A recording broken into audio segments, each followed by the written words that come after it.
ভারতীয় জনতা পার্টির যিনি প্রার্থী অরিজিৎ রায়ের কুকীর্তি সম্পর্কে আমাকে নতুন করে এই বারাবণীর মানুষকে স্মরণ করিয়ে দিতে হবে না। গত 5ই মার্চ রাস্তার পাশে দাঁড়িয়ে থাকা তৃণমূল কর্মী সমর্থকদের উদ্দেশ্যে একাধিক কুমন্তব্য করেছেন। এটা বলা হয় যে তার বিরুদ্ধে বিজেপির কর্মীরা খুনের হুমকির দায়ের করা মামলাও পুলিশের কাছে জানিয়েছে। অরিজিৎ রায়কে ভোট দেওয়া মানে দুষ্কৃতী রাজ ফিরিয়ে আনাই বারাবণীর মাটিতে। এই বীরভূম তারাপীঠ পর্যটনের জায়গা।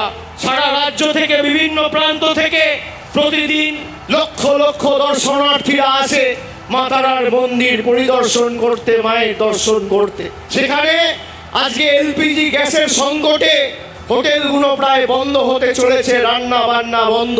তার কারণ গ্যাস আজকে ব্ল্যাকে বিক্রি হচ্ছে।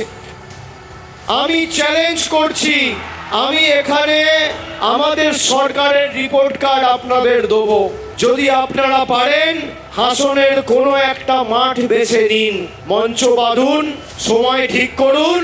একদিকে আপনি থাকবেন আর একদিকে আমাদের প্রতিনিধিরা থাকবে। মমতা বন্দ্যোপাধ্যায় 15 বছর বীরভূমের জন্য কি করেছে, আর নরেন্দ্র মোদী 12 বছর ক্ষমতায় এই বীরভূমের জন্য কি করেছে।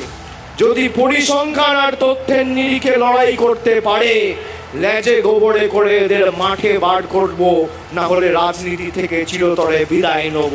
আমি দায়িত্ব নিয়ে আপনাদের বলছি।